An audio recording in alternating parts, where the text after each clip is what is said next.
Let's rewind the clock and dive into the story of an iconic music powerhouse, Kool and the Gang. Picture a celebration without the funky vibe of Jungle Boogie, the irresistible groove of Ladies' Night, Ladies' night. or the electrifying joy of Celebration. A celebration to last throughout the years. Let's rewind the clock and dive into the story of an iconic music powerhouse, Kool and the Gang. Picture a celebration without the funky vibe of Jungle Boogie, the irresistible groove of Ladies' Night, or the electrifying joy of Celebration. Unthinkable, isn't it? That's because for nearly 6 decades, Kool and the Gang has been the heartbeat of unforgettable parties and historic milestones. But their incredible journey didn't begin on the dance floor. In the 1960s, a group of 7 boys from New Jersey, fueled by their love for jazz, came together to create a band called the Jazzbirds. They earned their stripes by opening for jazz legends, embarking on what would become a monumental musical adventure. Over time, the group evolved, experimenting with different styles and reinventing themselves. Eventually, they found their magic formula, adopting a name that would go down in music history, Kool and the Gang. The name inspired by co-founder Robert Bell's nickname, Kool. This name came from co-founder Robert Bell's nickname, Kool, a move to earn respect from local gangs. Their debut album dropped in 1969, but true stardom eluded them until the next decade, when lead vocalist James J.T. Taylor joined the group. With James at the helm, Kool and the Gang soared to new heights, delivering some of their most iconic and best-selling records, including Ladies' Night in 1979 and Celebrate in 1980. Kool and the Gang didn't just dominate dance floors, they shaped the sound of a generation. From funk to hip-hop, their music transcended genres, seamlessly blending jazz, soul, funk, R&B, and disco. Their unique sound was both electrifying and timeless, leaving an indelible mark on the music world. But this is only the beginning of our journey into the legacy of Kool and the Gang. Stay with us, and if you're enjoying this nostalgic dive, don't forget to like and subscribe for more fascinating stories. Now let's rewind even further to where it all began, with 2 brothers, Ronald and Robert Bell.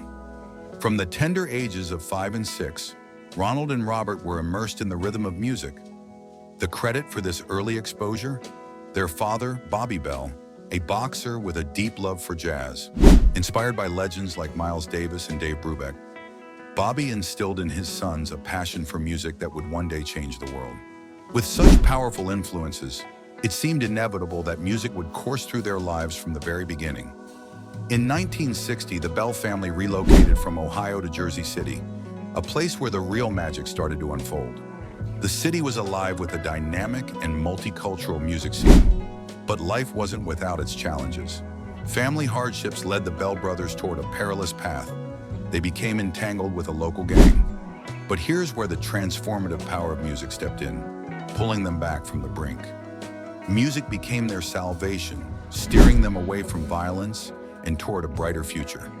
Then came the pivotal moment that changed everything. A fateful friendship that laid the foundation for what would become Kool and the Gang. Ronald Bell crossed paths with Robert Mickens, an exceptionally skilled trumpeter who could flawlessly perform the bossa nova classic Desafinado. The idea of forming a band quickly took root. The duo joined forces with local talents, Ricky Westfield on keyboards, George Brown on drums, Dennis Thomas on saxophone, and Charles Smith on guitar. Together, they planted the first seed of what would grow into the legendary Kool and the Gang. Ronald's brother, Robert Bell, wasn't yet a bassist, but his determination to join the group was unstoppable. He taught himself to play the instrument in no time, completing the lineup and solidifying the band's foundation. By 1964, the group was performing under the moniker the Jazzbirds, making a name for themselves in some of the most sought-after clubs across New York and New Jersey. And who did they share the spotlight with? None other than legends like Pharoah Sanders and John Coltrane. Imagine the sheer talent these young musicians must have had to hold their own alongside such greats. Around this time, they became part of Soul Town, a collective aimed at capturing the magic of Motown's signature sound. Immersing themselves in this environment, the band perfected the entire Motown repertoire, sharpening their skills and honing their stage presence. But here's where things started to shift. During this phase, the band began blending their love for jazz with R&B, crafting a sound that was uniquely their own. Yet, as is often the case in the music industry, their efforts weren't met with fair compensation. Frustrated by the lack of equitable pay, they decided to part ways with Soultown. However, they held on to part of the name, infusing it into their identity. Then fate intervened again. While performing in a Newark club, the idea to rebrand as Kool and the Flames emerged, with Kool reflecting Robert Bell's nickname. But to avoid any mix-up with James Brown's band, the famous Flames, they settled on the iconic name we now know, Kool and the Gang. With this name, the band set out on a journey that would redefine music. In 1969, they dropped their self-titled debut album through the independent label Delight Records. This instrumental record radiated the jazz soul essence that defined their early days. However, destiny had a funkier path waiting for them. By 1973, the world was finally taking notice. The release of their album, Wild and Peaceful, propelled Kool and the Gang into the spotlight, delivering hits like Jungle Boogie, Hollywood Swinging, and Funky Stuff. These tracks dominated the R&B charts, breaking into the top 10 and even making waves on the pop charts, despite the band not having a lead singer at the time. Jungle Boogie emerged as one of their most iconic anthems, later immortalized in Quentin Tarantino's film Pulp Fiction and sampled in Madonna's Erotica. Interestingly, this legendary song was born out of pressure from their record label, which had urged them to record a reinterpretation of Manu Dibango's Soul Makossa. It could have been a hit, Ronald Bell reflected in a 2016 interview with Songwriter Universe. But we chose not to record Soul Makossa. Instead, we decided to create our own jungle music, without crossing into anything offensive. The band improvised their now iconic track during a rehearsal, managing to record it in just one take that very evening. Their success continued to climb in 1974 with the release of the album Light of Worlds, earning them a Grammy nomination for Best R&B Instrumental Performance. From this album came the legendary track Summer Madness, which earned a spot on the Rocky movie soundtrack and remains a celebrated masterpiece of instrumental funk. As if that wasn't impressive enough, Summer Madness also graced the soundtrack of Saturday Night Fever, a record-breaking album that reigned supreme until dethroned by Michael Jackson's Thriller. Kool and the Gang was a group that thrived on evolution, constantly experimenting with genres like rock and funk. They never stopped having fun with their craft. That infectious energy resonated in every note and performance. Perhaps it's this relentless creativity and joy that secured their legacy. They didn't chase trends, they set them. If the early years of Kool and the Gang were marked by the creation of a groundbreaking sound, the next chapter would see them catapult to international stardom during the 1980s. Fast forward to 1979, the disco era was at its peak. Songs like Chicks La Freak, Gloria Gaynor's I Will Survive, and Donna Summer's Hot Stuff dominated the airwaves. Sensing the need to adapt to this shifting musical landscape, the band's manager, Dick Griffey, founder of Solar Records, suggested a significant change during a tour with the Jackson 5. He proposed that Kool and the Gang needed a lead singer to reach new heights. Initially, the idea wasn't met with enthusiasm. After all, the band had already achieved significant success without a dedicated lead vocalist. However, seeing how groups like Earth, Wind & Fire, and the Commodores thrived with standout frontmen, they reconsidered. Enter James J.T. Taylor, who was invited to audition. His chemistry with the band was undeniable, and they immediately knew they had found their voice. At the time, Kool and the Gang was close to finishing a new album. Yet with James now on board, the band adapted the songs to include lyrics and showcase his vocals. This marked the dawn of a transformative era. A key figure in this evolution was Brazilian producer Eumir Deodato, who played a pivotal role in refining the band's sound. Deodato simplified the intricate arrangements, allowing James's voice to take center stage. Previously, their tracks were dominated by horns and instrumental brilliance, but Deodato recognized that vocal-centric songs would appeal to an even broader audience. The result of this collaboration was the 1979 album, Ladies' Night, which produced two major hits, Ladies' Night and Too Hot. Both tracks soared into the top 10 of the Billboard Hot 100. solidifying Kool and the Gang's status as a force to be reckoned with in music. Here's something fascinating. The inspiration for Ladies' Night came directly from Robert Bell himself. Observing the vibrant and glamorous Ladies' Nights at Studio 54, Bell was struck by the energy and excitement, which ultimately sparked the creation of the song. The 1980s firmly solidified Kool and the Gang's status as one of the most iconic bands in history. With the release of the album, Celebrate, and Brazilian producer Irreparable steering the ship, the group carved their name into post-disco fame with unforgettable tracks like Night People and Take It to the Top. But nothing could surpass the universal success of Celebration. This chart-topping anthem transcended its time, becoming a staple at birthdays, weddings, sports triumphs, and even monumental historical moments.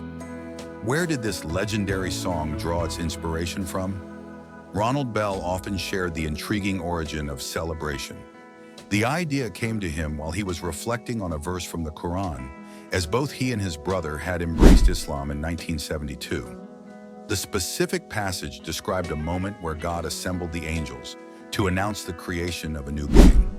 According to Bell, the angels responded with reverence, saying, "We know nothing, but we celebrate and praise you, God." This profound image of gratitude and universal joy moved him to compose a song that encapsulated this spirit. The success train didn't stop there. Their albums, Something Special, 1981, and As One, 1982, continued their collaboration with Deodato, delivering hits that dominated urban and dance charts. In 1983, they released In the Heart, followed by Emergency in 1984. These albums introduced stronger rock influences to the band's sound, with tracks like Joanna, Cherish, and Fresh becoming mainstays in the playlists of DJs worldwide, particularly during the UK's new romantic wave. Cherish deserves a special mention, not only for its timeless melody, but also for the heartfelt story behind its creation. According to Robert Bell, while recording Emergency in a serene Caribbean studio, the band, surrounded by family, was struck by an emotional sense of togetherness. It was in this tranquil environment that Ronald Bell and James Taylor wrote the lyrics, crafting a song that celebrated love, connection, and the irreplaceable joy of being with loved ones. By 1986, the band had transitioned to Mercury Records and released the album Forever, featuring the hit Stone Love. But no journey is without its challenges. In 1987, lead vocalist James J.T. Taylor left the group. While the departure was officially framed as amicable, later accounts revealed internal tensions. Some members felt Taylor sought too much recognition for their shared success. Reflecting on the split in a 2014 interview, Taylor admitted, "It was like fighting with family. I wondered, why would you say that? They claimed I was never truly part of the band, and I had to move forward."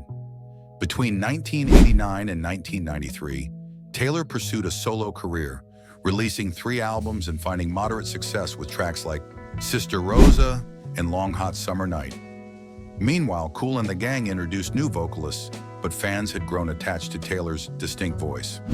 Albums like Sweat, 1989, and Unite, 1993, didn't achieve the same level of commercial success. In 1995, after mounting pressure from fans, James Taylor rejoined the band. Together, they embarked on a global tour that spanned 4 years, concluding in 1999.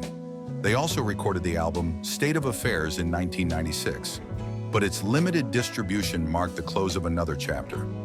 Kool and the Gang, celebrated as one of the most influential groove bands in history, continues to electrify audiences worldwide. Performing over 100 shows a year, their infectious energy and timeless hits remain a beacon of joy and rhythm for fans across the globe. As Robert Bell himself has said, they've played so many concerts, he's lost track of the count. In 2020, Kool and the Gang faced a heartbreaking moment. Ronald Bell, co-founder and brother of Robert Bell, passed away at 68, leaving an irreplaceable gap in the band's heart. Less than a year later, another tragedy struck when saxophonist Dennis Thomas peacefully passed away in his sleep at 70. "It's been incredibly challenging. My brother and Dennis were foundational to this journey," Robert confided to Rolling Stone. These losses, while devastating, were not the first the band endured.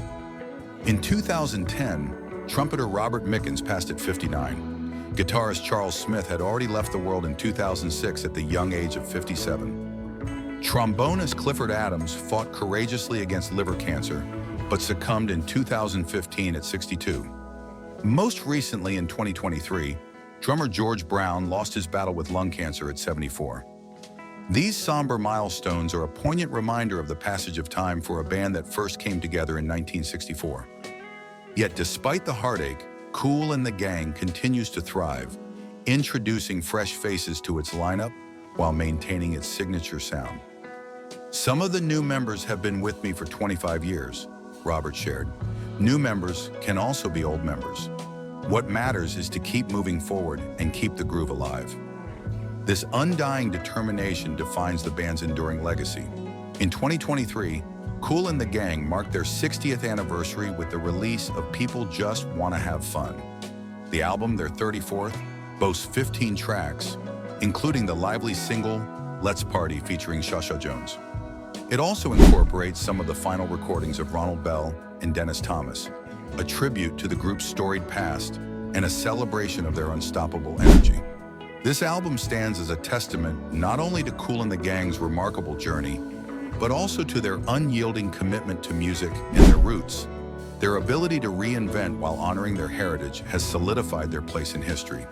If this in-depth look at one of the world's most legendary bands resonated with you, consider subscribing to the channel, giving this video a thumbs up, and hitting the notification bell to stay updated. Share this story with fellow music lovers to honor Kool and the Gang and the countless legends who continue to inspire generations.